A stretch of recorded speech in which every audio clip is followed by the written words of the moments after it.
ये कहानी किशनगंज नाम के एक छोटे से गांव की है, जहां बिरजू नाम का एक बहुत सीधा साधा और ईमानदार किसान अपनी पत्नी गौरी के साथ रहता था। बिरजू की मालिया हालात बहुत खराब थी। वो गांव के बड़े बड़े जमींदारों के खेत में मेहनत मजदूरी करता था। बिरजू कभी किसी के खेत में काम करता था, तो कभी कभी किसी के घर पर जाकर साफ सफाई का काम भी करता था, ताकि उसके घर का खर्चा अच्छे से चल सके।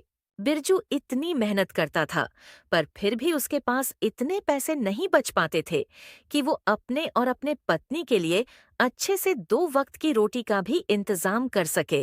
जैसे जैसे समय बीतता गया, उसकी मालिया हालात और खराब होती गई। इसी बीच बिरजू अपनी पत्नी से बोलता है। गौरी, मुझे माफ कर देना। मेरी वजह से तुम्हें भी इतनी सारी परेशानियों का सामना करना पड़ रहा है। नहीं जी, आप ऐसे क्यों बोल रहे हो? मैं जैसी भी हूँ बहुत खुश हूँ। नहीं गौरी, मुझे नहीं लग रहा है। मेरी इस गरीबी ने मेरे साथ तुम्हें भी पिस के रख दिया है। आप इतने परेशान क्यों हो रहे हो? आप जितना भी कमा रहे हो, हम उसमें ही गुजर बसर कर लेंगे। और अगर आपको इतनी चिंता हो रही है, तो अब से हम दोनों मिलकर और मेहनत करेंगे। आपके साथ साथ मैं भी आस पड़ोस के लोगों के यहाँ छोटा मोटा कोई काम देख लेती हूँ। नहीं गौरी, मैं तुम्हें पहले ही बहुत परेशान कर चुका हूं, और अब तुम किसी और के यहाँ काम करो, ये मैं नहीं देख पाऊंगा। तो आप सब चिंता छोड़कर अपने काम पर ध्यान दीजिए और मेहनत करिए। बाकी सब ऊपर वाले के भरोसे छोड़ दीजिए। पर मैं भी क्या करूं? मैं कितनी भी मेहनत क्यों ना करूं, मुझे मेरे मेहनत के हिसाब से यहाँ कोई मजूरी देता ही नहीं है। अब तो पहले की तरह काम भी नहीं मिल रहा है। गौरी, मैं सोच रहा हूं कि अब शहर जाकर काम करूं। यहां दिन रात मेहनत करता हूं, लेकिन हमें सही से 2 वक्त की रोटी भी नसीब नहीं होती है। शहर में मेहनत करूंगा तो कम से कम पैसे तो ज्यादा मिलेंगे। पर आप शहर चले जाओगे तो मैं यहाँ अकेली कैसे रहूंगी? आपके बिना यहाँ मेरा कोई नहीं है। मैं समझता हूं गौरी, पर कुछ ही समय की बात है। मुझे जैसे ही अच्छी नौकरी मिल जाएगी तो मैं वहां साल 2 साल कमाकर कुछ पैसे बचा लूंगा।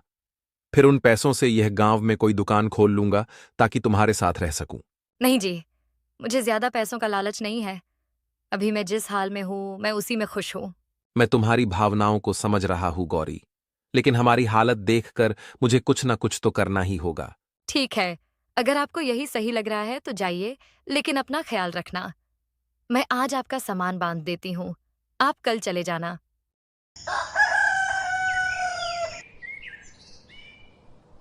अगले दिन बिरजू अपने सामान की बैग लेकर शहर की ओर चल पड़ता है।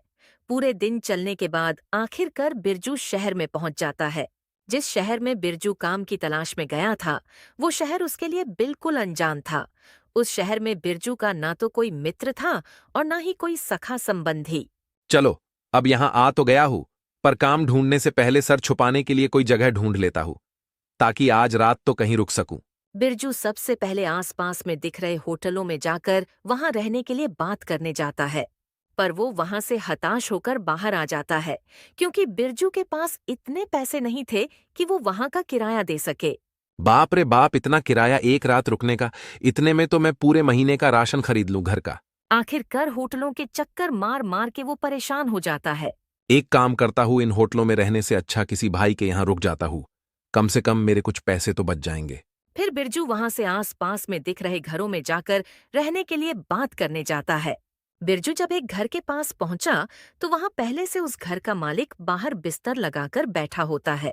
भाई, मैं बहुत दूर गांव से आया हूं, और अब शाम होने वाली है, और मुझे रात बिताने के लिए थोड़ी जगह चाहिए। अगर आप मुझे रात भर रुकने के लिए अपने घर में थोड़ी जगह दे देंगे तो बहुत मेहरबानी होगी। तुम गांव से आए हो या कहीं और से, मुझे इससे कोई फर्क नहीं पड़ता है। मैं तुम्हें जानता पहचानता नहीं हूं, तो मैं तुम्हें अपने घर में कैसे ठहरा सकता हूं? बहुत से लोग शहर में काम करने आते हैं। तुम कोई नए नहीं हो।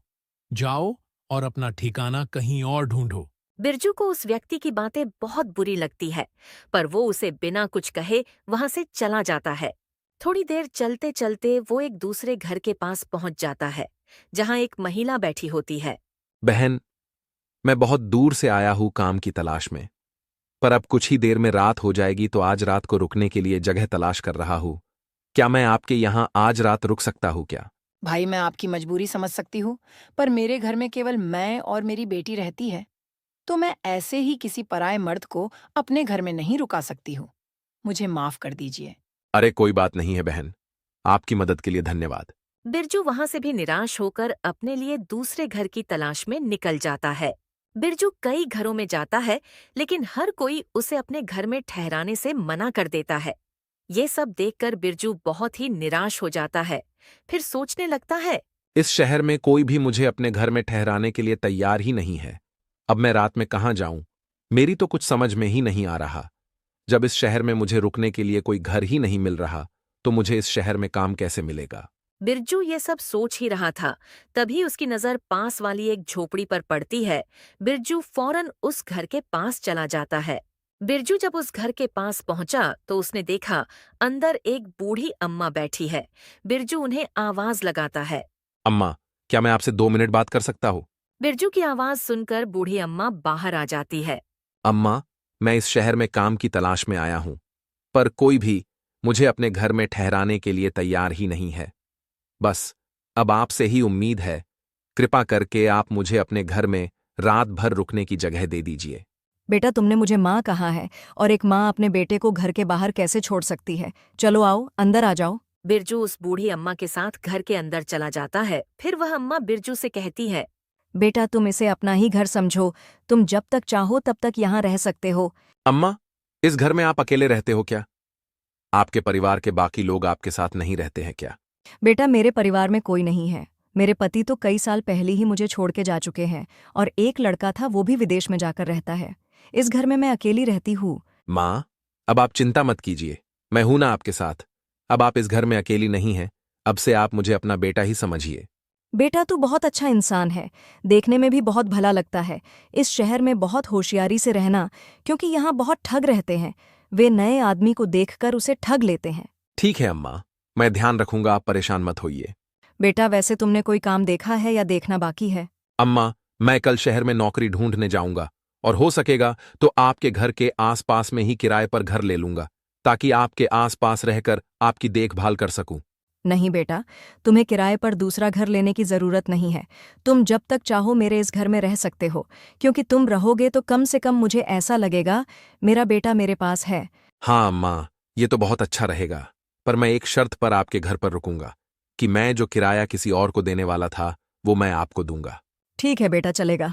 फिर क्या था, बिरजू अम्मा के साथ उनके घर पर रुक जाता है और आज की रात वो उनके यहाँ खाना वगैरह खाकर सो जाता है।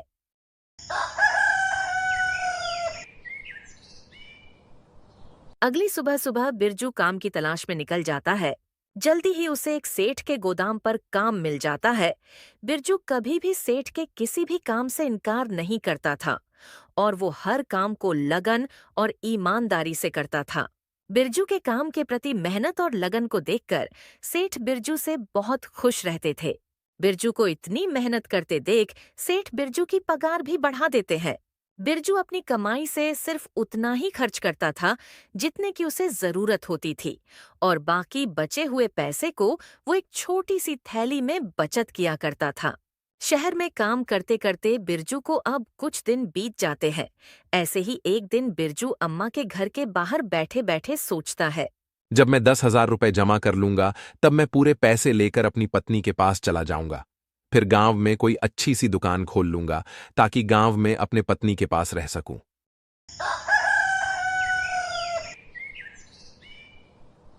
ऐसे ही देखते देखते 2 साल बीत जाते हैं। बिरजू बहुत मेहनत करता है और थोड़ा थोड़ा करते करते 10,000 रुपए जमा कर लेता है। एक गरीब आदमी के लिए 10,000 रुपए बहुत बड़ी कीमत होती है, इसलिए बिरजू अम्मा से कहता है, अम्मा, अब मेरे पास पूरे 10,000 रुपए हो गए हैं। अब मुझे चिंता हो रही है, और अब किसी कारण ये रुपए कहीं खो गए या फिर किसी ने छीन लिए तो बड़ा ही अनर्थ हो जाएगा। इसलिए इतने बड़े रकम को अपने साथ लिए घूमना तो बेवकूफी होगी, और इस घर में पैसे छुपाकर रखना भी सही नहीं है। क्या पता मुझे कोई पैसे छुपाते देख ले और बाद में पैसे चुरा कर ले जाए, तो फिर मुझे तो खाली हाथ ही घर लौटना पड़ेगा। आजकल किसी पर भी भरोसा नहीं किया जा सकता है। बहुत ही बदमाश और बुरे लोग रहते हैं इस शहर में, इसलिए अब मुझे अपने घर चले जाना चाहिए। बेटा, तू सही कह रहा है, लेकिन बेटा, तू इतनी जल्दी अपने गांव क्यों जा रहा है? थोड़े दिन और रुक जा। अम्मा, रुकना तो मैं भी चाहता हूँ, लेकिन मैं इन पैसों की वजह से जा रहा हूँ। बेटा तू एक काम कर, तू इस शहर के मशहूर जमींदार गिरिधर लाल के पास चले जा और अपने पैसे तू उनके पास रख दे, और जब तुझे घर जाना होगा तब तू अपने पैसे गिरिधर लाल से वापस ले लेना। लेकिन अम्मा, मैं उस जमींदार के पास अपने पैसे कैसे रख सकता हूँ? क्या पता कल के समय पर वो पैसे देने से मना कर दे तो? बेटा गिरिधर लाल बहुत ही ईमानदार और नेक आदमी है, तुम बेफिक्र होकर अपने पैसे उसे दे सकते हो। शहर में ऐसे बहुत से लोग हैं जो अपने पैसे उसके पास रखते हैं। अम्मा की बात मानकर बिरजू अपने 10,000 रुपए लेकर गिरिधर लाल के पास पहुंच जाता है। जमींदार अपने सामने नए आदमी को देखकर बोला, कौन हो भाई तुम? और तुम यहाँ क्यों आए हो? पहले तो तुम्हें कभी यहाँ नहीं देखा। जमींदार साहब, मेरा नाम बिरजू है। मैं यहाँ का रहने वाला नहीं हूँ। मैं तो गांव से यहाँ कमाने आया हूँ। मैंने कई साल तक मेहनत करके अपने पास 10,000 रुपए जमा किए हैं, और आप तो जानते हो शहर का माहौल ठीक नहीं है। इसलिए मैं अपने पूरे पैसे आपके पास एक अमानत की तौर पर रखने आया हूं। मैंने सुना है कि पूरे शहर में बस एक आप ही है जिसके पास मेरे पैसे सुरक्षित रहेंगे। जब तक मैं इस शहर में रहूंगा और काम करूंगा, तब तक मेरे पैसे आपके पास सुरक्षित रहेंगे। मेहरबानी करके आप इन पैसों को अपने पास रख लीजिए। गिरिधर लाल ने जल्दी से पैसों की थैली अपने पास ले ली और फिर वो बिरजू से बोला, सही कहा बिरजू भाई, तुम्हें अपने पैसे रखने के लिए इससे और बेहतर जगह कहीं नहीं मिलेगी। इसलिए अब तुम चिंता मत करो। अब तुम्हारे ये पैसे मेरे पास सुरक्षित रहेंगे। अब तुम बिना किसी चिंता के अपने घर जा सकते हो। जब भी तुम्हारा मन चाहे अपने पैसे वापस ले जाना। जमींदार की ऐसी बातें सुनकर बिरजू भी बेफिक्र होकर अपने घर चला जाता है।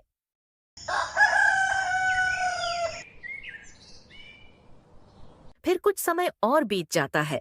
देखते देखते और एक साल निकल जाता है। बिरजू अपने काम में मग्न रहता है। ऐसे ही एक दिन बिरजू जब पलंग पर बैठा हुआ था, तभी उसे उसकी पत्नी गौरी की बहुत याद आने लगती है। अब बहुत समय हो गया है। देखते देखते 3 साल गुजर गए। अब तो मुझे गौरी के पास जाना ही होगा। अब जब बिरजू अपनी पत्नी के पास जाने का निश्चय करता है, तो वो सबसे पहले अम्मा को सारी बात बताने चला जाता है। अम्मा, अब बहुत समय बीत गया है। अब मैं सोच रहा हूँ गौरी के पास चला जाऊं। मैं तो उसे कहकर आया था 1-2 साल में आ जाऊंगा, पर अब मुझे यहाँ कमाते कमाते 3 साल हो गए हैं। ठीक है बेटा, जैसा तुमको सही लगे। फिर क्या था, बिरजू अपने घर जाने की तैयारी करके जमींदार के पास अपने पैसे लेने चला जाता है। जमींदार साहब, मैं अब अपने गांव जा रहा हूँ, इसलिए मैं आपके पास अपने पैसे लेने आया हूँ। कृपा करके आप मेरे पैसे मुझे लौटा दीजिए। जमींदार बिरजू को गौर से देखकर बोला, तुम किस पैसे की बात कर रहे हो भाई? तुमने कब मुझे पैसे दिए थे? जमींदार की ये बात सुनकर बिरजू के होश उड़ जाते हैं। साहब, मैंने कुछ समय पहले ही तो आपके पास 10,000 रुपए अमानत की तौर पर रखे थे। 10,000 रुपए? अरे इतनी बड़ी रकम है जो तुम्हारे 7 पीढ़ियों ने भी देखी नहीं होगी। वैसे तुम्हारे पास कहाँ से इतने पैसे आ गए? और तुम्हारे पास क्या सबूत है कि तुमने मुझे 10,000 रुपए दिए थे? साहब, मेरे पास कोई सबूत तो नहीं है, पर लोग कहते हैं कि आप बहुत ईमानदार हो, इसलिए मैंने पैसे देते वक्त आपसे कोई प्रमाण नहीं लिया था। बिरजू जमींदार को अपने 10,000 रुपए की याद दिलाने की बहुत कोशिश करता है, लेकिन जमींदार बिरजू की एक बात नहीं सुनता है। जमींदार अपने नौकरों को बुलाता है और फिर अपने नौकरों से कहता है, ये कोई बहरूपियां है और झूठ बोलकर मुझे बदनाम करना चाहता है। इसे मेरे घर से धक्के मारकर बाहर निकाल दो, और याद रहे ये दोबारा मेरे घर में ना घुसाए। आखिरकार जमींदार के नौकर बिरजू को उसके घर के बाहर निकाल देते हैं। जमींदार के घर के बाहर आने के बाद बिरजू सोचता है, अब मैं क्या करूंगा? जमींदार ने तो मेरे मेहनत की कमाई हड़प ली है और मेरे पास उनके खिलाफ कोई प्रमाण भी नहीं है। अब मैं क्या करूं? कमजोर और लाचार बिरजू रोते हुए बूढ़ी अम्मा के घर की ओर चल पड़ा। बूढ़ी अम्मा के घर की तरफ जाते हुए बिरजू फिर से वही बात दोहराने लगा। हे भगवान, सालों की मेहनत, मेरी जमा पूंजी सब लुट गया। क्या सोचा था और क्या हो गया? उस बदमाश जमींदार ने मुझे कहीं का नहीं छोड़ा। हे भगवान, अब मैं क्या करूं? बिरजू दुखी मन से बूढ़ी अम्मा के घर लौट आता है। बिरजू को रोता हुआ देख बूढ़ी अम्मा बिरजू से पूछती है, क्या हुआ बिरजू बेटा, तू रो क्यों रहा है? तू तो गिरिधर लाल जमींदार के पास अपने पैसे वापस लेने गया था ना? हाँ अम्मा, मैं बर्बाद हो गया। मेरी जमा पूंजी सब लुट गई। जमींदार गिरिधर लाल ने मेरे पैसे वापस देने से इनकार कर दिया। पैसे मांगने पर उसने कहा, मैंने तुझे पहले कभी नहीं देखा है। तू मुझे पैसे देकर कब गया था? तू पक्का कोई बहरूपियां है जो झूठा आरोप लगाकर मुझे बदनाम करना चाहता है। और ऊपर से उसने अपने नौकरों को बुलवाकर मुझे धक्के मारकर घर से बाहर निकलवा दिया। बिरजू की सारी बातें सुनकर बूढ़ी अम्मा मायूस हो जाती हैं। बिरजू बेटा, मुझे माफ कर देना। ये सब मेरी वजह से हुआ है। मैंने ही तुझे तेरे बचत के पैसे जमींदार गिरिधर लाल के पास रखने को कहा था। मुझे पता नहीं था गिरिधर लाल इतना बड़ा बेईमान और धोखेबाज स्वभाव का है। लोग तो उसके ईमानदारी के गुण गाया करते थे। अम्मा, आप अपने आप को दोष मत दो। इसमें आपकी कोई गलती नहीं है। आपने तो मेरे अच्छे के लिए ही कहा था, मगर होना तो वही था जो भगवान को मंजूर था। लेकिन बेटा, अब तू क्या करेगा? उस बेईमान जमींदार से अपने पैसे वापस कैसे लेगा? अम्मा, अब मैं कुछ नहीं कर पाऊंगा। अब मुझे खाली हाथ ही अपने घर लौटना होगा। बूढ़ी अम्मा और बिरजू आपस में बात कर ही रहे होते हैं, तभी वहां अम्मा के बगल में रहने वाली लक्ष्मी नाम की औरत आती है। वो दोनों को उदास देखकर पूछती है। क्या बात है बिरजू भाई, आज आप और अम्मा दोनों इतने उदास क्यों दिखाई दे रहे हो? अब आपको क्या बताओ लक्ष्मी बहन, मेरे साथ बहुत बड़ा धोखा हुआ है। मैंने कई साल दिन रात मेहनत करके 10,000 रुपए जमा किए थे। पैसे जमा करने के लिए मैंने ना कभी पेट भर खाना खाया और ना कभी पूरी नींद ली। फिर बिरजू ने लक्ष्मी को सारी बात बताई कि किस तरह जमींदार ने बिरजू को धोखा देकर उसके सारे पैसे ठग लिए। बेटी, लोग कहते हैं कि जमींदार गिरिधर लाल बहुत ही नेक और ईमानदार आदमी है। यही सोचकर मैंने बिरजू को उसके सारे पैसे उसके यहाँ रखने कहा था, और बिरजू भी मेरी बातों में आकर उसके पास अपने पैसे रखाया था। अम्मा, आप दोनों परेशान मत होइए। मेरे पास एक तरकीब है। अगर ये तरकीब काम कर गई तो बिरजू भाई को उनके पैसे भी वापस मिल जाएंगे और जमींदार की अक्ल भी ठिकाने आ जाएगी। फिर लक्ष्मी बूढ़ी अम्मा से एक संदूक मांगती है। बूढ़ी अम्मा भी लक्ष्मी के कहे अनुसार एक बड़ा पुराना संदूक लाकर उसके सामने रख देती है। बूढ़ी अम्मा से संदूक लेकर लक्ष्मी कहती है। अम्मा, अब मैं और बिरजू भैया उस जमींदार के पास जा रहे हैं। आप भी हमारे साथ चलो। लक्ष्मी अपने सर पर संदूक रखकर बिरजू और अम्मा के साथ उस बेईमान जमींदार गिरिधर लाल के घर की तरफ चल देती है। जब जमींदार की घर की दूरी बहुत कम रह जाती है, लक्ष्मी अम्मा से कहती है। अम्मा, आप यहीं रहकर हमारा इंतजार कीजिए। जब तक जमींदार बिरजू भैया के पैसे ना दे दें, तब तक आप अंदर मत आइएगा। जैसे ही जमींदार बिरजू भैया के पैसे दे देगा, तब भैया आपके पास आ जाएंगे। फिर थोड़ी देर में आप अंदर आ जाना और मुझे कहना, बहू, मेरा बेटा व्यापार करके घर आ गया है और वो तुम्हें बुला रहा है, जल्दी चलो। ठीक है बेटी, मैं ऐसा ही करूंगी। फिर लक्ष्मी और बिरजू दोनों जमींदार के घर के बाहर पहुंचकर रुक जाते हैं और लक्ष्मी बिरजू से कहती है। भैया, पहले मैं अंदर जाती हूँ, आप कुछ समय के बाद अंदर आ जाना। उसके बाद लक्ष्मी जमींदार के घर के अंदर पहुंच जाती है। जमींदार लक्ष्मी के पास इतने बड़े संदूक को देखकर सोचता है। इस औरत के पास संदूक तो काफी बड़ा लग रहा है। अगर ये मुझे मिल जाए तो मेरी तो चांदी चांदी हो जाएगी। बहन, आप यहाँ किस काम से आई हो और तुम्हारे पास इतना बड़ा संदूक है, उसमें क्या है? मैं चंदन व्यापारी की पत्नी हूँ। मेरे पति दूर दराज के देश में व्यापार करने गए हैं। वो न कई दिनों से घर लौट कर नहीं आए हैं, न जाने वो घर कब वापस आएंगे। और हमारे इलाके में चोरी की वारदात कुछ ज्यादा ही बढ़ गई है। आए दिन किसी न किसी के घर पर चोरी हो जाती है। इसीलिए मैं कई रातों से चैन की नींद नहीं सो पाई हूँ। मुझे हमेशा डर लगता है और यही चिंता लगी रहती है कि कहीं हमारे यहाँ चोरी ना हो जाए। इसलिए मैं ये संदूक आपके पास लाई हूँ। इस संदूक में हमारे जीवन भर की कमाई, रुपए, हीरे जवाहरात और सोने चांदी है। मैं चाहती हूँ कि आप इसे अपने पास संभाल कर अच्छे से रखिए। जब मेरे पति व्यापार करके घर वापस आएंगे, तब मैं ये संदूक आपके पास से ले जाऊंगी। लक्ष्मी की बात सुनकर लालची गिरिधर लाल सोचने लगा। संदूक को देखकर तो लगता है इस संदूक में कम से कम 7-8 लाख रुपए का सामान तो होगा। मैंने सुना है कि चंदन व्यापारी बहुत ही अमीर आदमी है। फिर जमींदार लक्ष्मी से बोला। बहन, तुमने बहुत अच्छा किया जो अपना धन मेरे पास ले आई हो। तुम्हारा धन मैं अपने पास बहुत ही संभाल कर रखूंगा। तुम विश्वास करो, तुम्हारी दौलत मेरे पास बिल्कुल सुरक्षित रहेगी। जब कभी तुम अपना धन लेने मेरे पास आओगी, मैं तुम्हें तुम्हारा एक एक रुपया सही सलामत वापस कर दूंगा। पर भाई, मैं आपका कैसे विश्वास करूं कि मुझे मेरी दौलत सही सलामत वापस मिल जाएगी? बहन, पूरे शहर में मेरी ईमानदारी की चर्चा है। पूरे शहर में ऐसा कोई भी नहीं है जो मुझे बुरा या बेईमान बता सके। जमींदार और लक्ष्मी आपस में बात कर ही रहे होते हैं, तभी वहां बिरजू आ जाता है। बिरजू को देखकर जमींदार बहुत ज्यादा खुश हो जाता है और फिर जमींदार सोचने लगता है। ये आदमी बहुत सही समय पर आया है। अपनी ईमानदारी दिखाना का ये बहुत ही बढ़िया मौका है। मैं इस आदमी को इसके 10,000 रुपए लौटा दूंगा और इस औरत से इसका संदूक ले लूंगा। इस औरत की इतनी बड़ी दौलत लेने के लिए मुझे 10,000 रुपए की कुर्बानी देनी ही होगी। मेरी बहन, मैं तुम्हें विश्वास दिलवाता हूं, इस पूरे शहर में तुम्हें मेरे घर के अलावा ऐसी दूसरी कोई और सुरक्षित जगह नहीं मिलेगी जहां तुम अपना ये धन रख सको। तुम बिल्कुल भी मत घबराओ, तुम्हारी ये अमानत मेरे पास बिल्कुल सुरक्षित रहेगी। अरे मेरे घर में तुम्हारे इस दौलत को कोई छू भी नहीं सकता है। चोरी करने की बात तो छोड़ ही दो, क्योंकि कोई भी चोर मेरे घर में घुसने से पहले 100 बार सोचेगा। ये कहते कहते जमींदार ने ऐसा ढोंग किया जैसे बिरजू पर उसकी नजर अभी अभी पड़ी हो। फिर वो बहुत खुश होकर बोला, अभी तुम ये देखो, इस आदमी ने अपनी पूरी जमा पूंजी मेरे पास रखी थी।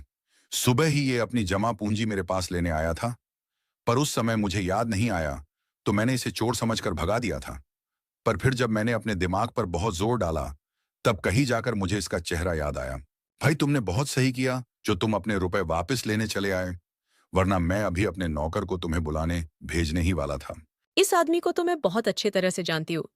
ये बहुत दूर से इस शहर में काम करने आया है। ये बेचारा बहुत मेहनत से काम करता है। इसने शायद हमारे यहाँ भी काम किया है।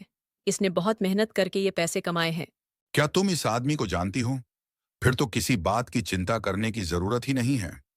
मैं अभी इस गरीब के पैसे इसे दे देता हूँ। फिर क्या था, जमींदार बिरजू के पैसे लाने अपने तिजोरी वाले घर में चले जाता है और लक्ष्मी और बिरजू वहां रुककर उसका इंतजार करने लगते हैं। फिर कुछ समय में जमींदार बिरजू के 10,000 रुपए लाकर बिरजू को दे देता है। बिरजू तुरंत अपने पैसे लेकर जमींदार के घर से चलता बनता है। बिरजू को उसके पैसे लौटाने के बाद जमींदार लक्ष्मी से बोला, देखो बहन, मैंने इस गरीब आदमी के पैसे जैसे के तैसे सही सलामत इसे वापस कर दिए। अब तो तुम्हें मेरी ईमानदारी पर विश्वास हो गया होगा कि लोगों की दौलत मेरे पास एकदम सुरक्षित रहती है। जी बिल्कुल भाई साहब, मुझे आप पर पूरा विश्वास हो गया है कि आप बहुत ही नेक और ईमानदार आदमी हो। तो लाओ, मुझे अपना ये संदूक दे दो और बेफिक्र होकर अपने घर चले जाओ। जमींदार लक्ष्मी से संदूक मांग ही रहा होता है कि उतने में बूढ़ी अम्मा जमींदार के घर में आ जाती है और लक्ष्मी से कहती है, बहू जल्दी घर चलो, मेरा बेटा व्यापार करके घर लौट आया है और वो तुम्हें बुला रहा है। ये तो बहुत अच्छी बात है जो वो घर लौट आए। अब हमें कोई भी चिंता करने की जरूरत नहीं है। भाई साहब, अब आपको भी परेशानी उठाने की जरूरत नहीं है। मेरे पति अपने धन को खुद सुरक्षित रख लेंगे। फिर क्या था, लक्ष्मी ने संदूक उठाया और जमींदार के घर से चली गई और ये सब देखकर जमींदार को गुस्से से आग बबूला हो गया। गुस्से के मारे उसका बहुत बुरा हाल था। जमींदार मन ही मन बहुत दुखी हो रहा था और खुद को बुरा भला कह रहा था। वाह गिरिधर लाल, वाह! हाथ में आई दौलत लौटकर वापस चली गई। इस कमबख्त चंदन व्यापारी को अभी ही आना था, थोड़ी देर बाद नहीं आ सकता था। थोड़ी देर बाद आता तो उसका क्या बिगड़ जाता? नहीं, पर उस कमबख्त को अभी ही आना था। अगर वो थोड़ी देर बाद आता, वो धन से भरा संदूक मेरा हो जाता। अगर वो संदूक मेरे हाथ लग जाता तो पैसों से मेरी पूरी तिजोरी भर जाती। अब क्या करूं अपनी फूटी किस्मत का? पैसों से भरा संदूक भी नहीं मिला और 10,000 रुपए भी हाथ से चले गए। इधर जमींदार अपने किस्मत को कोस रहा होता है और उधर बूढ़ी अम्मा के घर पर लक्ष्मी बिरजू से कहती है, बिरजू भाई, इंसान को कभी निराश नहीं होना चाहिए। हमेशा ये बात याद रखनी चाहिए कि दुनिया में ऐसा कोई बेईमान और चालाक आदमी नहीं है जिसकी बेईमानी हमेशा सफल हो जाए। भाई, अब आप अपने घर जाइए और अपने परिवार के साथ एक सुखी जीवन बिताइए। बहुत भटक चुके इस अनजान इलाके में। फिर क्या था, लक्ष्मी बिरजू की बहुत बड़ी मदद करके अपने घर के लिए निकल जाती है। लक्ष्मी के जाने के बाद बिरजू भी बूढ़ी अम्मा से अपने घर जाने के लिए इजाजत मांगने लगता है। अम्मा, अब मुझे भी यहाँ से जाने की आज्ञा दो। आपका बहुत बहुत धन्यवाद जो इतने बड़े अनजान शहर में मुझ जैसे अनजान की मदद की और रहने के लिए छत दी। अम्मा, मैं आपका ये एहसान अपनी जिंदगी भर नहीं भूलूंगा। अरे इसमें एहसान की क्या बात है बेटा, तू भी तो मेरे बेटे जैसा है, तो मैंने तो बस एक माँ होने का फर्ज निभाया है। अब तुम अपने घर जाओ और हमेशा खुश रहो। मेरा आशीर्वाद हमेशा तुम्हारे साथ है। फिर क्या था, बिरजू अम्मा से उनका आशीर्वाद लेकर और उनको अलविदा कहकर अपने गांव के लिए निकल जाता है। बिरजू ने अपने बचत किए हुए पैसों से एक छोटी सी किराने की दुकान खोल ली थी, जिस कारण अब उसे किसी के यहाँ मजदूरी भी नहीं करनी पड़ती थी और वो अच्छा खासा कमा भी रहा था। और सबसे बड़ी बात, वो अपनी पत्नी के साथ साथ रह रहा था। दोस्तों, इस कहानी से हमें यह सीख मिलती है कि हमें कभी हार नहीं माननी चाहिए। अगर बिरजू भी हार मानकर अपने गांव लौट आता तो उसकी पूरी जमा पूंजी पर लालची गिरिधर लाल मजा कर रहा होता। और तो और, वो और भी भोले भाले लोगों को इसी तरह ठगता। पर लक्ष्मी की सूझबूझ और चतुराई ने बिरजू को उसके रुपए भी दिला दिए और लालची जमींदार को सबक भी सिखा दिया। तो दोस्तों, कहानी आपको कैसी लगी? हमें कमेंट में जरूर बताएं। अगर आपको हमारी मेहनत पसंद आई हो तो हमारे चैनल को सब्सक्राइब करना न भूलें और बेल आइकन दबाएं ताकि नई कहानियों की नोटिफिकेशन सबसे पहले आपको मिले। धन्यवाद।